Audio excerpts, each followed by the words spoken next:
নমস্কার সকলকে, আমি সুস্মিতা। আমার পেজে একটি নতুন ভিডিওতে সকলকে ওয়েলকাম। তো আবার চলে এসেছি তোমাদের সামনে একটা নতুন রেসিপি নিয়ে।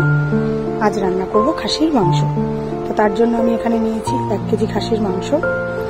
আর এর জন্য আমার কি কি উপকরণ লাগছে তোমাদেরকে একবার দেখিয়ে দিই।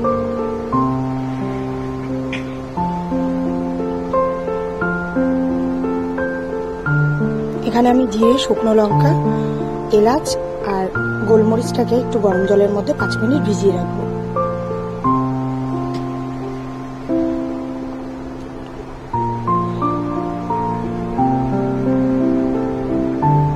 আজ কিছুদিন যাবত আমার ঠান্ডা লেগে গলার ভয়েসটা বড্ড বাজে শোনাচ্ছে, তার জন্য দুঃখিত। 5 মিনিট ভিজিয়ে রাখার পর আমি এটাকে একটা পেস্ট করে নিয়েছি। আর এদিকে আদা রসুনটাকে আমি একটা পেস্ট করে নিয়েছি। আচ্ছা, এরপর আমি তার মধ্যে একটু এনার্জি পাওয়ার জন্য 1 কাপ চা খেয়ে নিলাম। এরপর কড়াইটা গরম করে আমি কড়াইয়ের মধ্যে দিয়ে দেবো সরিষার তেল।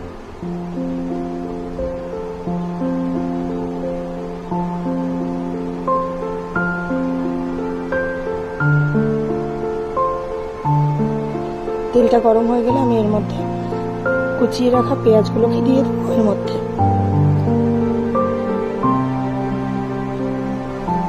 বেশ সুন্দর করে ভেজে নেব।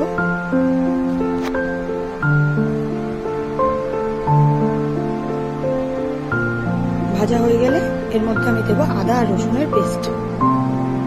দিয়েও রসুনটা আর আদাটা ভালো করে ভেজে নেব, যাতে রসুনের কাঁচা গন্ধটা না থাকে।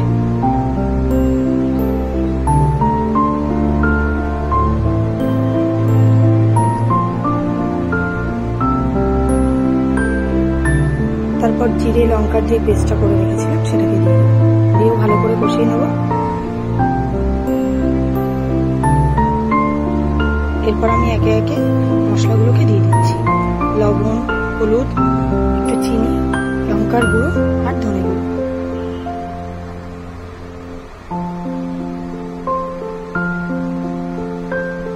দিয়ে আবারও বেশ সুন্দর করে কষিয়ে নেব। এর মধ্যে আমি পাশে আর একটা কড়াইতে তেল দিয়ে গরম করে নিচ্ছি। তেলটা ওর মধ্যে আমি আলুগুলোকে ভেজে নেব। কষিয়ে রাখা মশলার মধ্যে আমি মাংসটা দিয়ে দিয়েছি। খুব কম সময়ে রান্নাটি কমপ্লিট হয়ে যাবে। আসলে আমি প্রথমেই আলুটা ভাজতে ভুলে গেছিলাম, তার জন্য পাশে একটা কড়াইতে আমি তেল গরম করে নিয়ে আলুটা একটু ভেজে নিচ্ছি। আর মাংসের মধ্যে আমি আবারও দিয়ে দিয়েছি টমেটো কুচি, দিয়ে আবারও ভালো করে কষিয়ে নেব। এরপর আলুর মধ্যে দিয়ে দেবো 1 চিমটে হলুদ।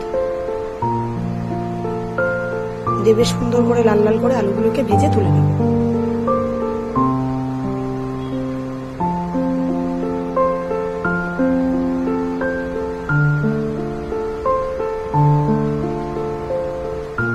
খুব কম সময়ে রান্নাটি হয়ে যাবে আর খেতেও খুব সুন্দর লাগে। তোমরা একবার অবশ্যই ট্রাই করো।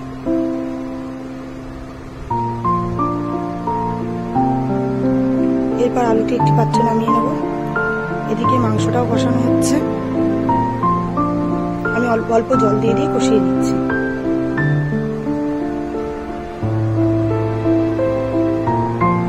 আর যেহেতু কারেন্ট নেই, তার জন্য আমি গরম জল দিয়ে আর কষাতে পারছি না, এমনি নর্মাল জল দিয়েই কষাচ্ছি। তোমরা এর মধ্যে গরম জল দিয়েও কষিয়ে নিতে পারো। এর মধ্যে আমি 3টে গোটা রসুন দিয়ে দিয়েছি।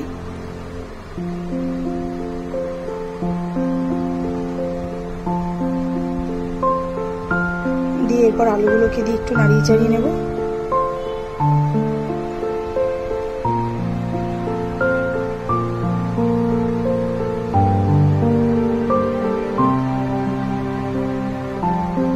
এরপর আমি প্রেসার কুকারের মধ্যে মাংসটাকে দিয়ে দিয়েছি। দিয়ে সামান্য জল দিয়ে আমি এটাকে 2টো সিটি মেরে নেব।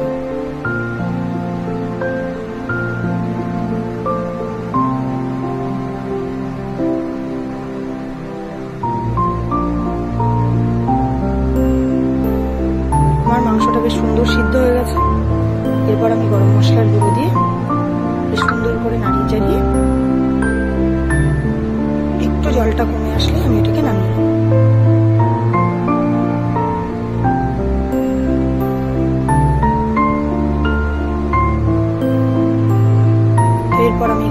নামিয়ে নেব। দেখো কত সুন্দর দেখতে লাগছে।